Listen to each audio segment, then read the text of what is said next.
For this video, we're going to identify the different parts of the cerebellum, which you can see on the screen right now. So this is not purely the cerebellum. It includes part of the brainstem, particularly the pons, and also we can see part of the midbrain right here. Let's try to review some midbrain structures. You can see the crus cerebri, which is the more anterior part of the cerebral peduncle. Then we have the substantia nigra right there, tegmentum, the tectum, and we have the cerebral aqueduct or the aqueduct of Sylvius. Now let's go to the cerebellum. This is the superior and posterior aspect, inferior and posterior aspect. You can see it's more flattened superiorly and more convex inferiorly. The central part is somewhat narrowed or constricted.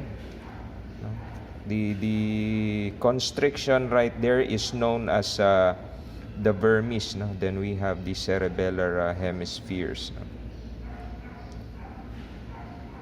Just like in the cerebral cortex, we also have crevices or cracks right here and raised or elevated areas, but the cracks, crevices, the elevations, you can see they are more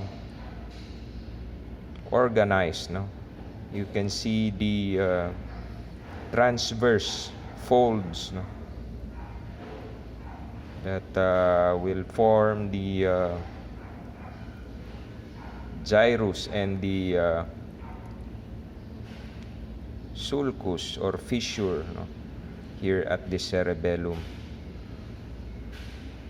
So let's go on and identify the more specific parts, especially here at the vermis. In this area, we have the lingula, the most anterior part of the vermis. Anterior and superior would be the lingula. The fold right there is closely related to the roof of the fourth ventricle. And then this one, that's the central lobule. Next to the central lobule, we have the culmen. Right after the culmen, we have the declive. And then right here, we can see the folium, tuber, the pyramid, and the lingula.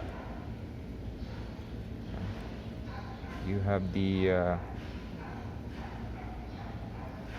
let's get that blood vessel out of the way. You have the lingula of the cerebellar vermis right there. Now for the important fissures or sulcus, we have here the main or the central fissure.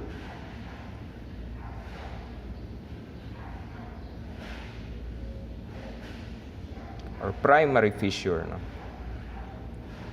Primary fissure. That's the term that we can that is the most acceptable. Primary fissure. It separates the anterior and posterior lobes of the cerebellum.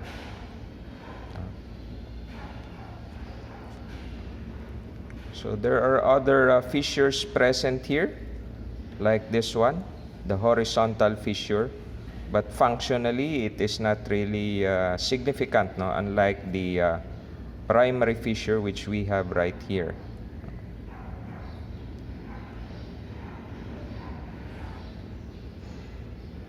Okay, now then let's identify parts of the hemispheres. No?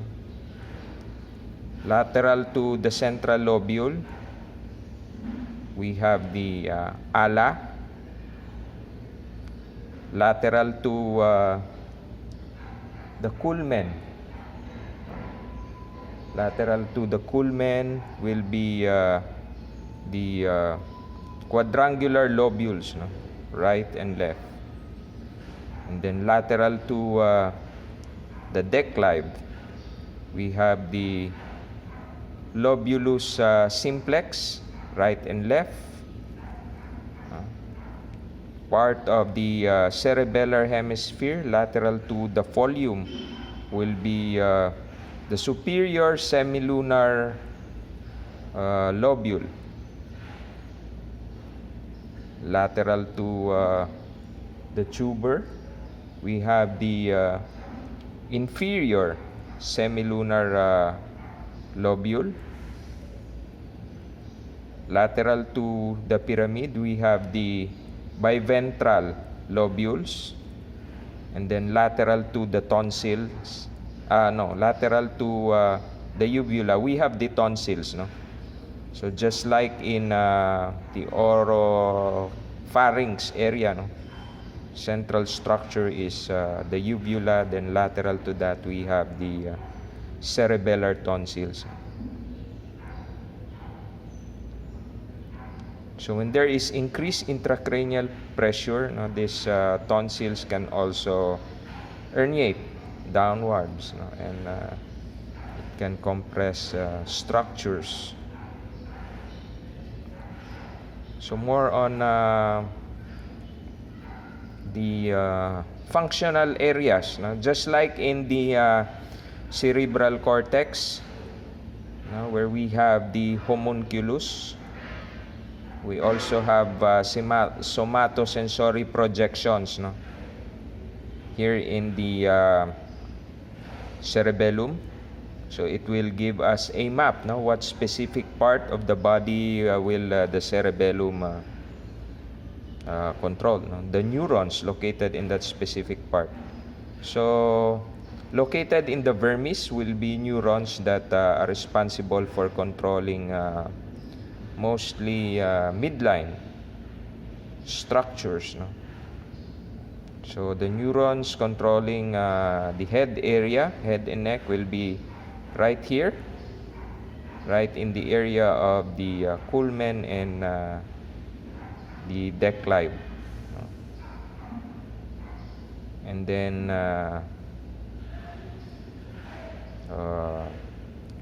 neurons controlling the trunk, going to the sacrococcygeal region, in that area. And then control for the lower extremities, no, will be found right here. For upper extremities in this area also. Then we also have projection areas, no? Here controls head region, no? Upper limb, no? Trunk, and then lower limb.